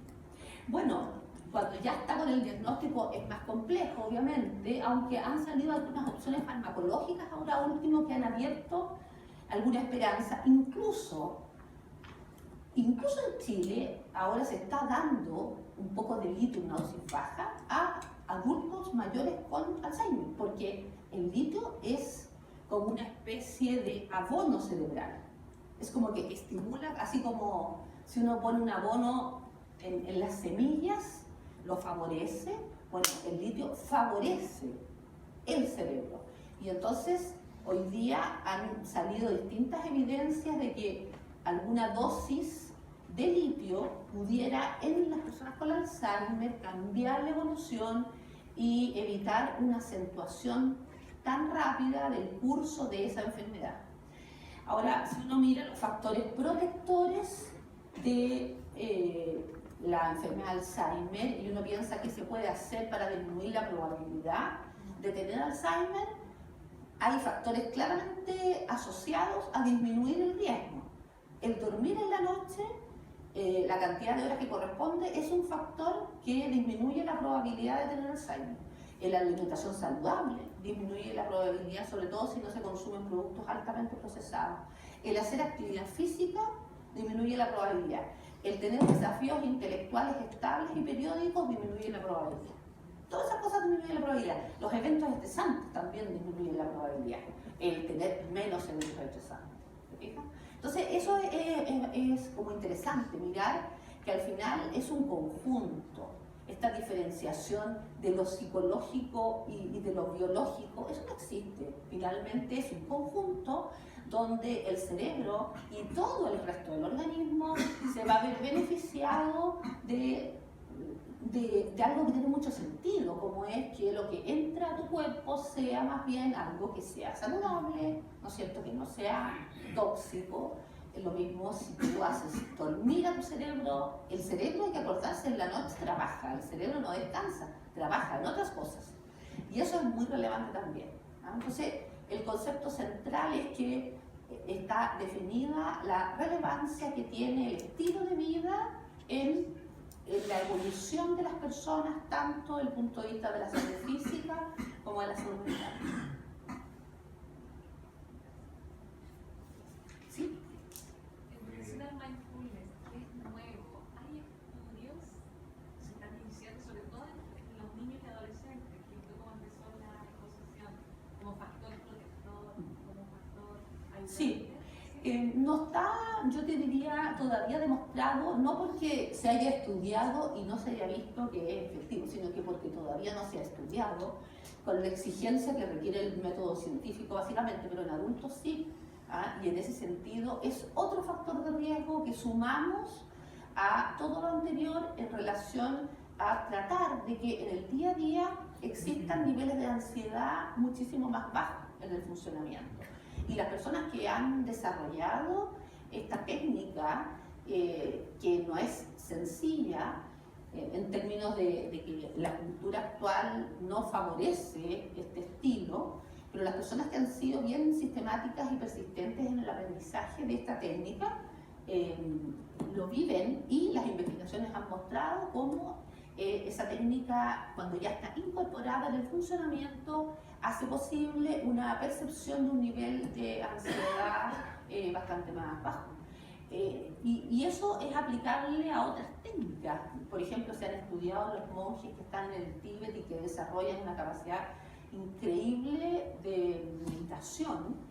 Tienen un funcionamiento corporal incluso distinto a las personas que no han desarrollado esa capacidad. Entonces, por eso tengo que la relación entre mente y cuerpo al final es solo un todo. Entonces, hay mucha validación científica de esas técnicas, como una actividad súper relevante, tan relevante como el dormir a la hora que corresponde, y alimentarse en forma saludable, hacer ejercicio, en fin. ¿Sí? persona de delincuencia. Retomando el tema de los niños y adolescentes, ¿qué nos podría recomendar para los que podríamos estar dentro del 15% que nuestros hijos hereden la bipolaridad que viene de padre y madre? Como tú hablas del entorno, puedes ayudar a que nuestro hijo no sea bipolar. Si hay estudios que conlleven a que somos bipolares, crear un entorno que sea relativamente estable. Claro. Coincidiendo que hay fármacos en la casa, que ciertos tipos de crisis, etc. Si hay algún estudio real que nuestro hijo esté lo más estable posible. Sí, es que estas investigaciones que yo les mostraba son estudios, ¿cierto?, que han mostrado claramente cómo la presencia de ciertos eventos aumenta los riesgos, por lo que se desprende que la ausencia de ciertos eventos disminuye los riesgos.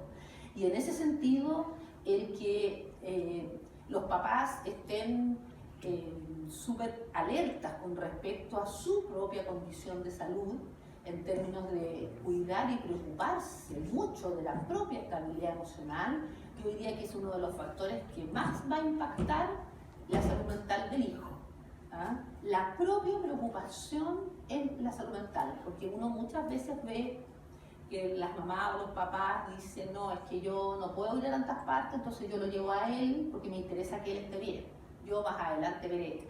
No tiene sentido hacer eso porque hay contagios, la tensión se contagia, la irritabilidad se contagia y el bienestar se contagia. ¿Ah? Entonces, la verdad es que al final los pilares fundamentales de la familia son los papás, y si los papás están permanentemente preocupados de tener una condición de estabilidad, eso es la principal intervención, junto con estos factores de la vida diaria que son muy relevantes, que ya lo hemos mencionado varias veces. ¿Ah? Eso, ahora estamos en la hora, así es que lamentablemente no hay más preguntas. Les agradezco mucho tanta participación y tanto interés. Veo que tienen un nivel de motivación y el cerebro hoy día salió aquí con algún pequeño esculpido, ¿no es cierto? Así que eso me parece súper positivo. Muchas gracias por todo.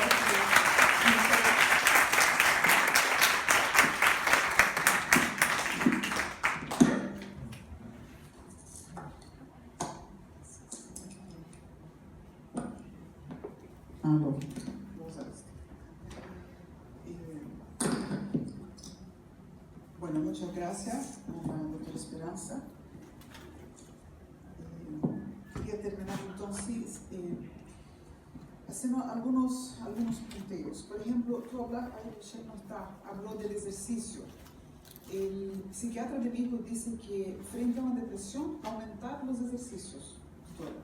Y frente a una manía, disminuir, casi guardar cama, como si estuviera gripado. Eso sería la indicación que nosotros recibimos de nuestra carrera. Con respecto a la alimentación, después que se termine el ciclo con los psiquiatras, vamos a traer otros expertos, como expertos de la alimentación, profesores de natación, vamos a traer otros aportes al ciclo.